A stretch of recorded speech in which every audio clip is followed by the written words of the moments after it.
Tomorrow evening is Tu B'Shvat. There really is no word tu, but tu stands for Tes and Vav. 9 plus 6 is 15. It's the 15th of Shvat. So that's also known as a New Year. We know we have many, the Mishnah tells us in Rosh Hashanah, we have 4 different New Years. We're familiar with New Year, Rosh Hashanah, Judgment Day, the first of Tishrei.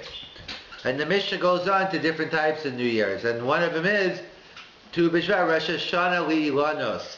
Rosh Hashanah, the New Year for trees. In fact, at first glance it seems crazy, so many New Years. But the truth is, it wouldn't change anything, even if it did sound crazy. But thinking about it more, we really have that in secular society also. We have the calendar year, January to December. We have the school year, September to June. We have businesses have a fiscal year.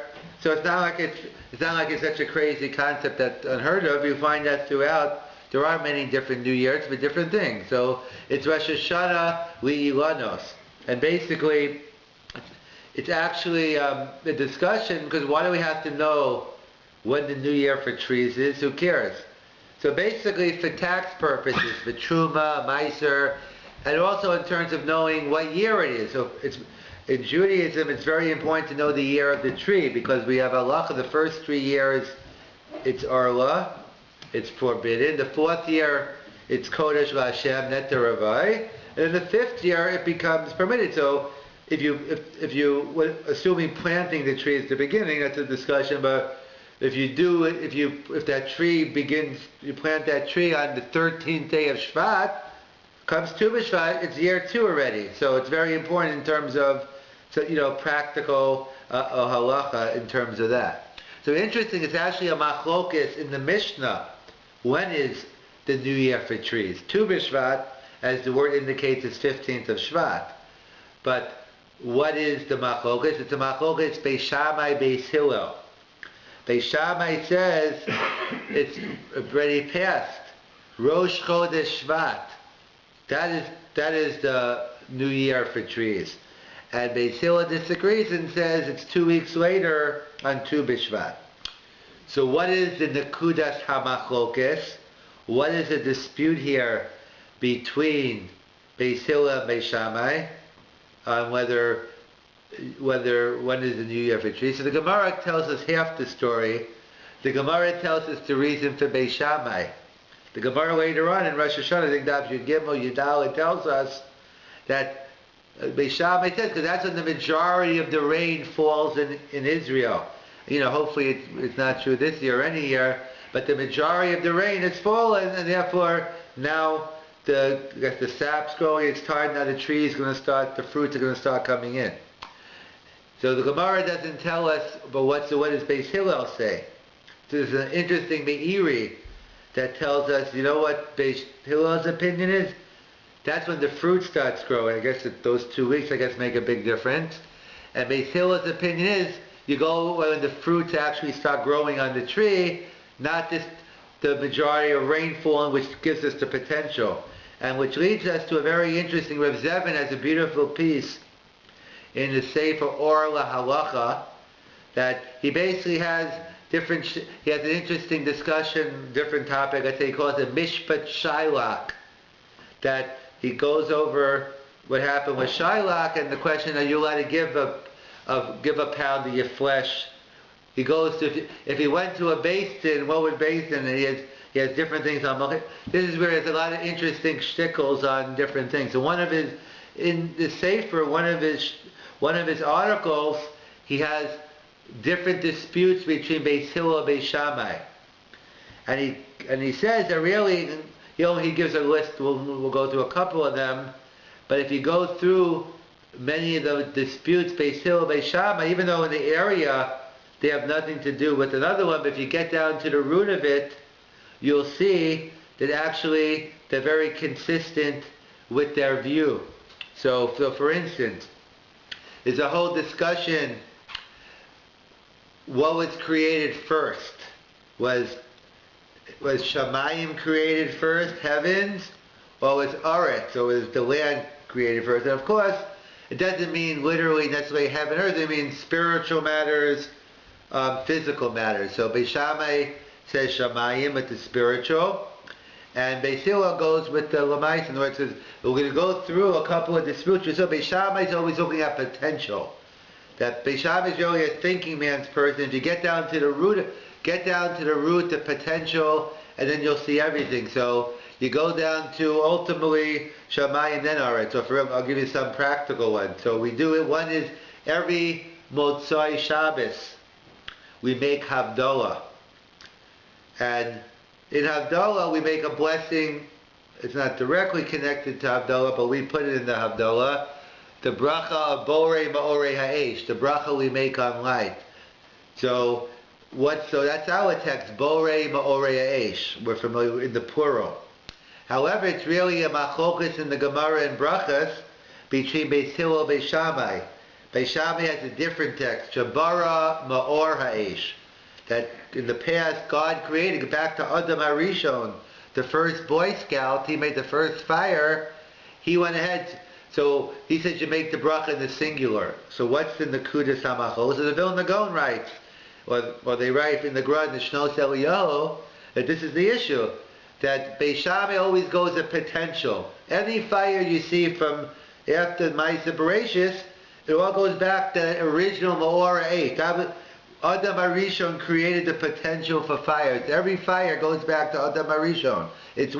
Even though you have many fires in front of you, it's one fire. And Beis Hillel says, no, what are you talking about? I see a bunch of flames in front of me. They look like different colors, a little orange, red, yellow, whatever it looks like. And therefore we go by reality. Borei Ma'orei Ha'esh. So Beis Shammai always goes with the potential, and Beis Hillel deals in real life, in reality. And another example is, the famous example is Hanukkah. Hanukkah is, we know the famous machlokas Beis Hillel by Shammai. Beis Hillel says you go from 1 to 8, and Beis Shammai says you light candles from 8 to 1. And the Gemara says Keneged Yom and Hayotzim HaNechnasim, but again Beis Shammai says when you light that, you're going down. You have the potential in that first day. So every day your first day is potential for 8. Now there's only 7. Each day you go on, the potential diminishes. And Beis Hillel's 3 out. Oh, great. From 1 candle to, you keep on adding to it. Or another machlokas, nothing to do with Havdalah or this, but there's a interesting machlokas Beis Hillel Beis Shammai in terms of, we know fish are balei chai. They aren't makabel tuma, but once they become fish, once they become food can be makabel tuma. So the machlokas Beis Hillel Beis Shammai is, at what point do the fish go from fish to food in terms of being makabel? So Beis Shammai says, Misha Yatsuda, when the fishermen have you in the net, you're still it's a fish alive, yeah, but once he's in the net, it's over. Right now, we consider the fish dead, and it's a din, would have a din of being makabel tuma. But Beis Hillel says no. Until it's alive, it's a fish. When you actually catch it and you cut it up, it's dead. It's out of the water. That's when it becomes. So again, so Beis Shammai gets down to the potential. Beis Hillel deals with reality. Or another one is they talk about, there's a doubt. There's a case of let's say. A woman is accused of being a sota, so they have to go through the whole procedure of taking the water. So what happens is, before she drinks the water, the husband dies. So obviously no need for drinking the water anymore, because the whole point was Shalom Bayis, getting the couple back together. We don't have to prove to anyone else it's over. The question is, does this woman get a ksuva? Because we know if you commit adultery, you lose. It's one of the things, different things you do, you lose your privilege of the ksuva. So the question is, does this woman get a, we don't know, she's not drinking and the husband died. So does she get the ksuva, does she get the ksuva or not? So it's an interesting machlokas Beis Hillel Beis Shammai in terms of how you view it's a question of suffix. You don't know. Do you owe the ksuva? It's the case of suffix mammon, doubt in the case of money. The question is, we have general principle in Dini Mamanos, Hamotzi Mechavero Olav Haraya. If I say you owe me money, the burden of proof is on me. Possession is 9/10 of the law. Whoever's holding on to it, obviously if you have witnesses or a document, then obviously the guy's a crook, you take it back. But there's no evidence, so possession plays a major role. So it's how you view this ksuva. So Beis Shammai says, Shtara ome kagabos dami. We look at the potential. It's already the woman's holding this paper. It's her money. The money's already in her possession, and therefore she's the muksak. She gets the ksuva. Beis Hillel says no. It's a piece of paper now.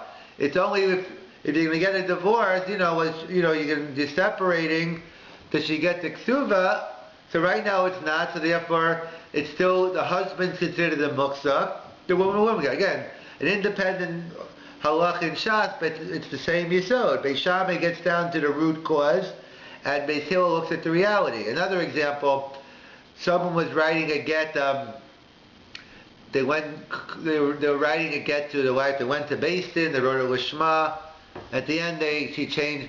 They get to a point. That's it. They can't get along anymore. They're fighting enough. We can't be together anymore. And then they go to the base and tries to get them together. No, that's it. Then after they write it, okay, okay, I'll stay forget the get. I'll just stay with her already. It reminds me of a famous joke I like saying, that there's a person went to Beis Din, and this time he went through with he got the divorce. He wrote the get, and then he says, I want to marry my ex-wife. I want to marry this woman. So basically, what are you talking about? You just gave me a whole reason why she's terrible, this and that. He said for a second wife, she's okay. But the point being is, so here he wrote it to get, so that was fine. Apparently they went home living happily ever after, then the husband died. So there's a whole question about whether this woman, so the whole discussion, Beis Shammai doesn't discuss what happened, but he discussed whether this woman already needs a get on, and whether she was already, in the case where she was already, if she can marry a Kohen or not. Because if you're a Kohen can't marry a Grusha, but a Kohen so Beis Shammai discusses the potential that perhaps this writing out that get was enough. He doesn't explain, they don't go into details how they're living together all these years, but putting that aside, it's just the principle I want here, that he said, the principle, he wrote it lishma, that's enough, the get was given. And Beis Hillel says, no, there was no get given. So we see this fundamental machlokas, Rav Zevin points out throughout Shas, in any machlokas, we'll have to fit them in, some fit in better than others, but in many of the disputes between Beis Hillel and Beis Shammai, some are harder to find, but you have to get down to the root cause. Beis Shammai is always looking at potential, and Beis Hillel is always looking at reality. In fact, so that's what it is here. Beis Shammai, Rov Geshamim fell, that's Rosh Chodesh Shevat. But Tu B'Shvat, when the fruits are there, that's when it actually, that's what we go by. In fact, and the Gemara tells us about Shammai. Shammai was a kapton. Shammai from the word Shamayim. He was like we have a picture of Hillel, the nice grandfather, puts the kid on the lap, gives him all the treats. There's one which said, why did grandparents and grandkids get along so well? Because they have a common enemy. But the point being here is we know that grandfather, they give him what you want, okay, no discipline. That's most parents say anyway, so that might not be a difference. But grandparents, they just go home afterwards and that's it. You don't have to worry about when they start crying, okay, get out of here. Go to mommy now. But whatever the case is, so they point out that so that's Hillel. Shammai is the picture that I wouldn't be saying it about, but Chazal give the picture of the grumpy old man, it's a kapton. He's always very upset, very serious, kind of like Eliyahu, was also a kanai, and because they got from Shammai, etc. That whole lineage down, people followed the Shammai shita. So Shammai was known as strict, and the famous incident with the ger, the would-be convert who wants to come. So Beis Shammai saying, what are you talking about? Making a mockery out of it. I have principles, get out of here. you can't join. And Hillel takes a totally different approach. The ultimate goal was to get to the same place, but he said, okay, paraphrase, etc. So we find totally different. Shammai had his way of serving God, Hillel had his way. And the problem, Shammai, I'm sure at his level was great and he was able to live a happy life. But the problem is, when people try to be, any extreme is no good, but the problem is when you be like Shammai, when you're always looking at potential, you run into big problems called depression, you're always upset. Should've, would've, I could have done this better, you know what, I didn't really do that well. You're always totally down on yourself, on others, whoever, nothing's ever good, There's nothing worse than being around someone who's a chronic complainer. Happiness is a moral obligation. It's not for you, for the people around you, for your spouse, for your friends. No one wants to be around someone complaining all the time. And someone who only sees the potential, you can't be happy because you always know that's all you see. You should have that view also. That's why we have two eyes. We have the right eye, left eye, Bilam. But the point being is, if you're only looking at potential, you run into problems. But, Hillel had, the much more, reality. You're right, of course.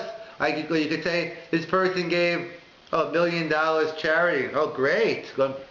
Yeah, but Shammai, what do you mean? You could have gave $2 million or $3 million. Like, what are you waiting going on this vacation? Anything you do, I came to me, and yeah, but did you come on time? Yeah, I came on time. Did you have kavanah? There's always a next step to go. And obviously, there should be a part of you also that has that, but everything within level. So, someone has too much Shammai, the person's gonna be a life of depression. In fact, I always say, what's the best day of a person's vacation?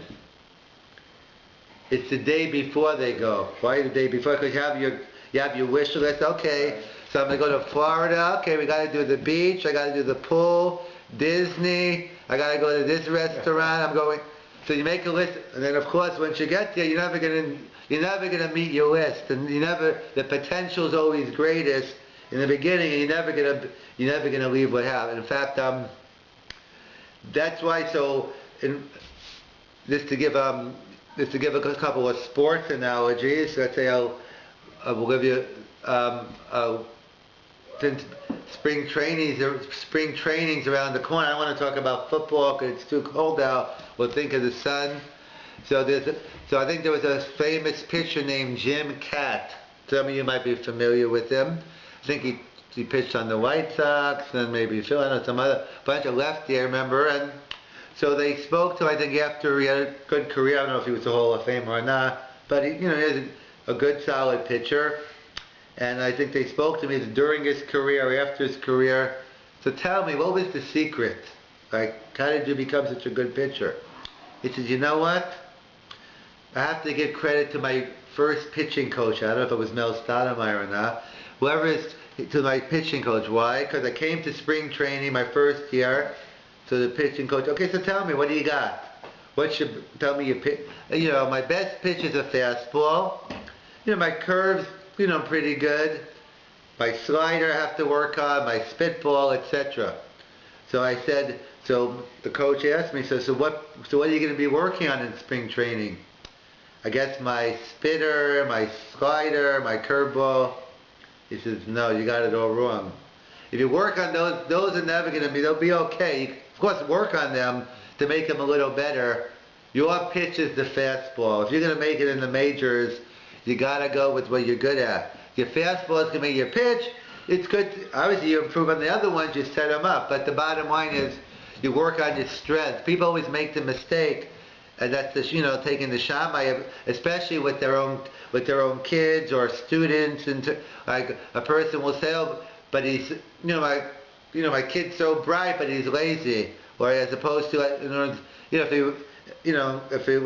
it was stupid, it'd be okay. But since he's bright, everyone has every person has their own challenges. A lot of times, the tendency is always to focus on the weaknesses and we ignore the strengths. But Hillel is teaching us you got to work on the strength. You got to work on the fastball. Well, one more sports analogy. We'll use basketball since we're in the season now. The Knicks are playing okay. First time it was a relevant game in December in the Garden in years. I don't know if it's a good thing, but they better get Carmelo. That's a separate discussion. So they point out that, let's do Shaquille O'Neal, not known for his foul shooting. So he's one of the top players, so same thing, so if he came into the NBA and the coach, forget about everything you're doing, I want you to spend the next 12 hours a day just practicing your foul shot. Might be a little better, maybe not. It still wouldn't be good. The point is, if you're going to work on something you're not good at, it's not going to work. The point is, you work on your strength, you work on your rebounding, maybe work some little hook shot out, like a Jabbar or something, which, actually, speaking of Jabbar, I saw him, he's coming to Hamilton. I saw that. B'nai Bris sports thing, I don't know, yeah. So, but work on, like, the thing about Magic Johnson, Jordan, every year they came back, it was something new to the game. They built on the strength. And that's what the machlok is here. Beis Shammai always looks at potential. Potential can be very dangerous, especially if you don't live up to your potential. And who could say who lived up to the potential? I would say no one, but I only could say one person, because Rav Chaim Volozhin in the Nefesh HaChaim says the closest person was in the Ruach HaChaim and Sefer on Pirkei Avos, Moshe Rabbeinu. Moshe Rabbeinu was the closest. If you could say someone fulfilled the potential in life, it was Moshe Rabbeinu. Because he said, if you point out, if you look in the Chumashim, if you have a good Chumash, it says Moshe, Moshe right next to each other. I don't have the exact psukim in front of it. It says Moshe, Moshe. It also says by Avraham. It could have been Rabbi Avram. So if you look, there's a psik, like a little tiny, line. There's nothing between separating Moshe and Moshe. But by Avram, there's a tiny thin line. So we all know, because Moshe said, I was nothing. I'm a nobody. Avram said he was Afar v'Efer. He was like dust and dirt and the ash. That's not much, but he thought he was something. In fact, interesting, that's the source. That was the source to Vilna Gaon, right? The Gemara tells us a Talmud Chacham could have a shminis of a shminis, like an eighth of, but guy that we'll call a little confident, maybe, overconfident, maybe being confident. So the Gemara doesn't tell us where it gets it from. So the Vilna Gaon says, interesting. If you look in Parshas Vayishlach, which is the 8th parsha, and you look at the 8th pasuk in Parshas Vayishlach, it's Yaakov Avinu preparing for his battle against Esav, and he says, Katonti mikol hachasidim, God, I don't deserve all of this. Meaning, I don't deserve a little bit I deserve, but not a lot. So we learn out from this, it's okay to have a little gaiva, but not too much, everything in balance. But either way, by Avram Avinu, it was okay, but the point being, Avram felt he was summoned. So Moshe, because it's the famous story with Zusha, I think the Hasidic Rabbi, that what he always used to say, that when I go up to Beis Din Shalmala, when I go up to the heavenly courts, I'm not worried if they're going to ask me, was I Moshe Rabbeinu, was I Rabbi Akiva, was I the Chafetz Chaim, was I Rav Moshe, was I Rav Yaakov? If they Zusha, well, you Zusha. In other words, they wanted to take out today we understand better with the video that I think that the Vilna Gaon says in the Tziv, at the end of the end of the life, they're going to show you this oh well, who is this guy? This Talmud Chacham, this big. That's who you could have been. And now let's watch the real movie now. But in terms of, in fact, that's why I think that because they. So I think one of the Gedol has the joke. The joke I think the Tziv always writes is that I think that's the story that they say with the Tziv. He wasn't the brightest. Story was average. I'm sure he was above average, but they say he wasn't the brightest. Maybe, and he heard one time his parents talking. It's too bad. I think our son's going to have to be, I don't know how to say it in Yiddish, like a shoemaker or something like that. Have to work with, because nothing wrong with that. Nice, honest. And he heard it, and he was so upset. He worked on himself, and he became the great Netziv. So I forgot. It was the one Rosh Yeshiva says, mocking in the other way, So the joke goes, when you get, because what would happen if the Netziv stayed a shoemaker? He said, what would have happened to me? They would have come to me. I was making shoes, and they'll say, where's the Haymek Shai? Where's the Haymek Dov? All his great prolific. they would have came to me and said, "Where's all your work? I'm a shoemaker. What do you?" I know, but you could have been this. So the joke is, so when some Rabbi are going to say, "Where are the shoes?" but either way, so the point is that you have to go ahead, and only Moshe Rabbeinu was able to reach his potential. But Avram came close, but Avram had the small psik, and a Rabbi of mine used to always say, he always sees it's very fashionable. It wasn't so fashionable then, but he used to say everyone has to go on a diet, which is very, New Year's now, the gym should be full, but not that type of diet. I mean, I'm sure that might help also.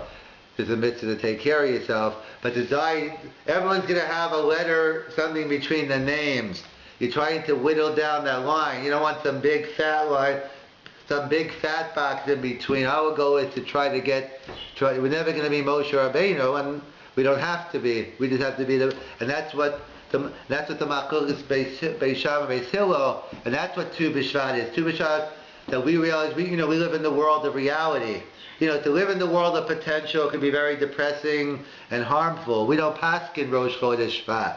We paskin like Beis Hillel, that we live in Olam Hazeh. We go by this world as when the fruits come out. That we're based on on what we actually do, and that's in the Kudas HaMachlokas throughout Shas.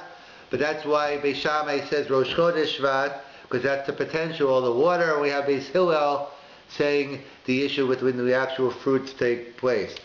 So along the lines on Tu B'Shvat, so there's actually a tiny sif in Shulchan Aruch, and today it's very popular, because in the 16th century the Kabbalists really took it very seriously. Tu B'Shvat Seder, and people have these whole long, I never heard of the Tu B'Shvat Seder until about 5-6 years ago. And then, I'm not even ran one or two in Sholem Village, but basically people have different, you have the 4 cup, the whole, but actually it goes back to like 16th century, this, in Shevat, all the Kabbalists used to have. So, Pi Kabbalah, there's a lot going on, but as we say, we pass them like Beis Hillel. I'm living in the world of reality now, so I don't know that much about that stuff. All I know is what the Shulchan Aruch tells me. It's a day where we don't say Tachanun. That's all the Shulchan Aruch has to say about Tu B'Shvat. For that, many people don't say Tachanun every day for other reasons, some shuls. But it's a day where the Shulchan Aruch says it's Rosh Hashanah Li'Lanos. In fact, that's one of the things that, again, Al Pi Kabbalah, they say is that even though now in this world we pass like Beis Hillel, but in the Lord's Rabbi, we're going to pass. We're not ready for Shammai yet. It's too tough. But we don't know. That's not in any classical source. That's in Sifrei Kabbalah say that. But that's in terms of the potential. So the Shulchan Aruch brings down this about, and it works out well for you. Thursday, at least you're missing a good Tachanun to miss. So it'll be worthwhile. But so the Mishnah Berurah over there writes, you know what? He quotes a minhag about some people have fruits and they make a shechiyanu on Tu B'Shvat. So what's that all about? So actually, it's not even so pashut anymore. But it could be the Chafetz Chaim in Radin. So you didn't have too much exposure, I imagine, to you didn't get many different fruits, and even who knows, I don't know what they had. To have any type of fruit might have been very exciting. They didn't have much food to begin with, and if anything they have was excitement. But B'zman Hazeh, it's much more problem. And again, if someone has a minhag and you have your Tu B'Shvat Seder and you have a minhag to make a shechiyanu, I'm not telling you not to. I'm just pointing out that it's not so pashut. Because I'm based on Rav Soloveitchik and Rav Moshe Feinstein, so they both talk about it in different areas, but the same yisod. So Rav Moshe writes that B'zman Hazeh, this is his time, imagine how it's grown in the past 20 years already. Even during his time, he says, we live in a global fruitopia. He lived in New York, but here it's no different here. That basically, you get any fruit you want any time. Well, you might have to pay a couple extra bucks off season to buy a watermelon or to buy a special type of fruit.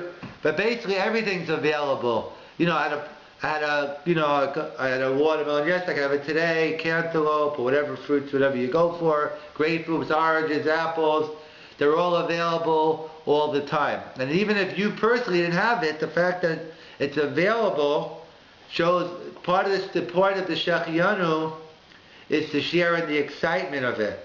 And therefore, he's just saying it's not so simple that today that to make a Shechianu on a new fruit. It's not just a new fruit, in fact. It's the same thing on clothing as well. Do you buy a new suit?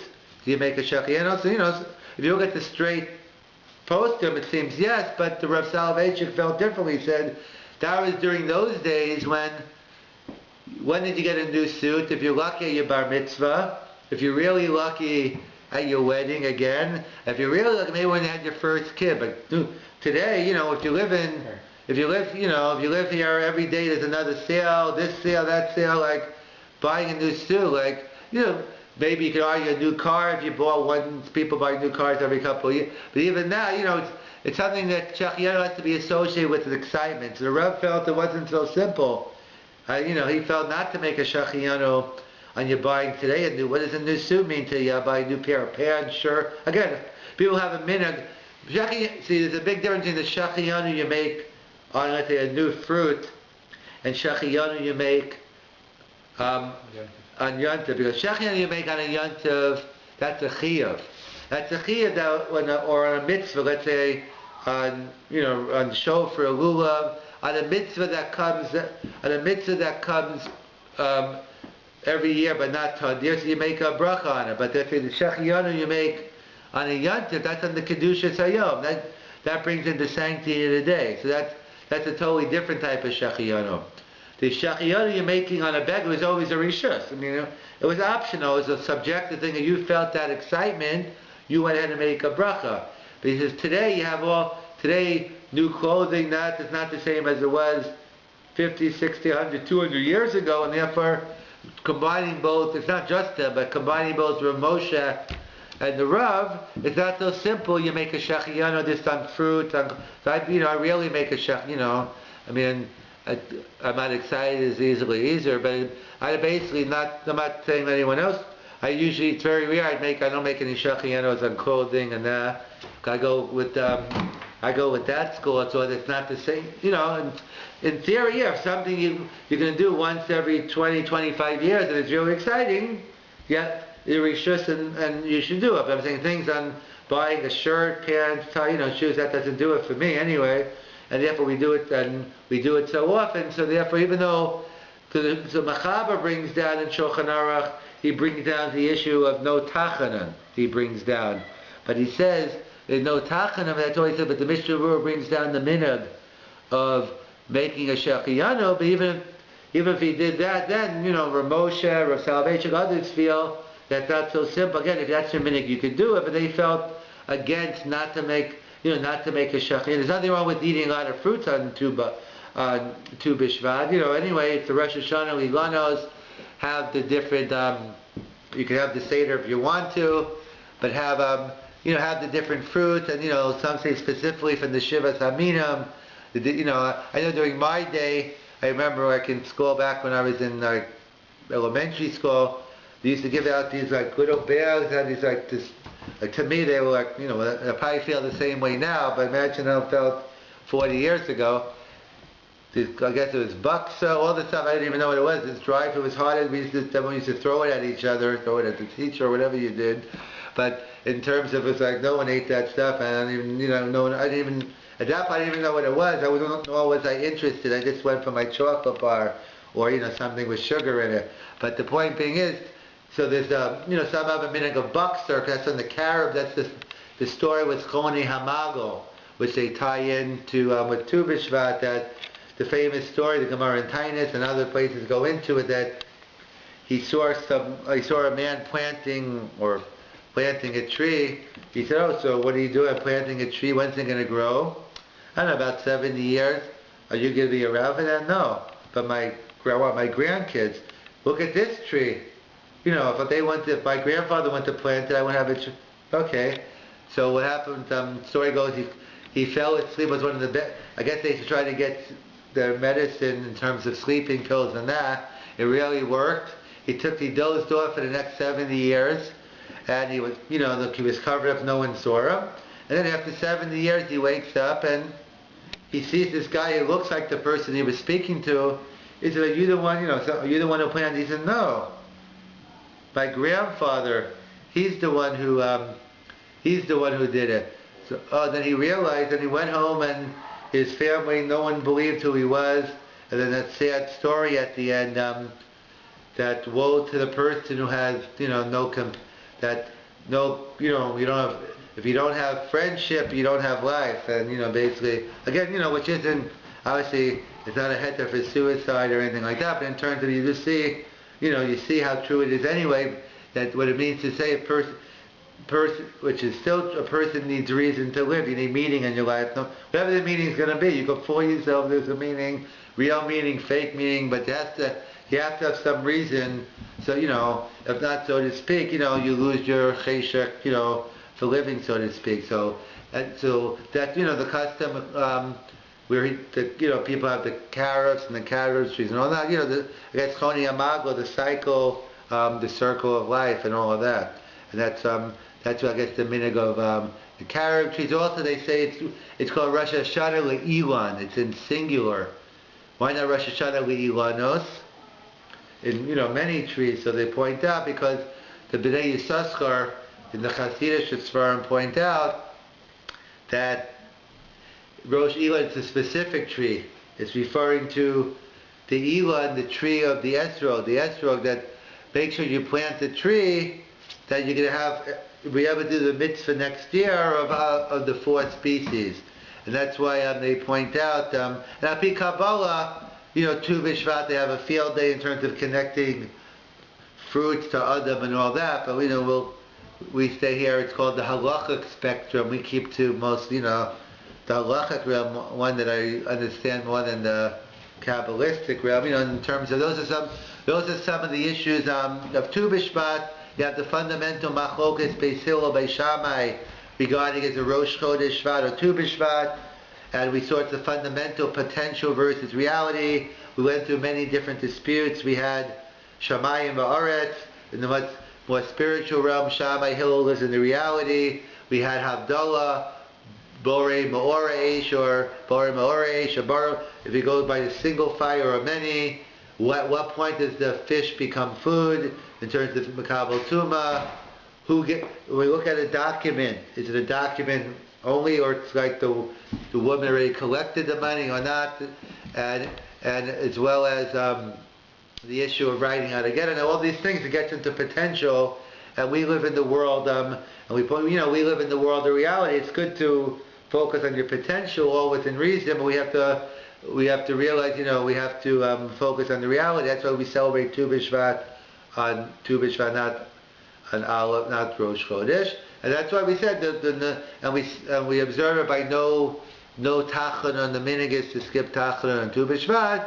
And the Mishnah Berurah quotes the minig of people making a shachiyanu. Either way, eating many fruits is a good minig. It's a good minig every day of the year to eat a lot of fruit. It's healthy, but specifically on Tu B'Shvat to eat, maybe certain fruits, the Shevat Aminim, but making shachiyanu, that, I don't make a shachiyanu, but if you have a minute too, if you have someone, your Rabbi tells you to make one, it's a rishus, you can make it, but I don't have that excitement, with clothes and food, etc., and therefore, and it's not my own, it's Rav Moshe, the Rav Selevan all say that if you're not going to have the excitement today, so you can have it, but Safek brachos v'hakel, don't make this, if you stay away from the shachiyanu.